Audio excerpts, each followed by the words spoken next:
Kita ke berita lain, Tribunnews, warga keluhkan jalan rusak di Terminal Pasar Mardika Ambon. Sejumlah sopir angkot di Terminal Mardika, Kelurahan Rijali, Kecamatan Sirimau, Kota Ambon, Maluku, keluhkan masalah jalan rusak. Pantauan tribunambon.com pada Sabtu 28 Desember 2024, terlihat puluhan lubang jalan tersebar di kawasan tersebut. Lubang-lubang tersebut termasuk kategori rusak berat dengan diameter lebih dari 50 cm dan kedalaman lebih dari 10 cm. Salah seorang supir angkot jurusan Talake, Lasaria, mengaku kerusakan jalan itu sudah berlangsung lama.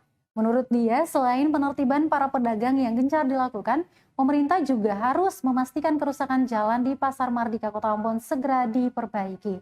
Hal serupa juga dikeluhkan Sunarti, salah seorang pedagang di kawasan tersebut. Dia menyebutkan permasalahan jalan rusak menjadi paling serius bagi para pengendara. Dia berharap untuk mendukung harapan pemerintah provinsi menerapkan pasar modern di Mardika Ambon, sejumlah ruas jalan yang rusak harus lebih diperhatikan kembali.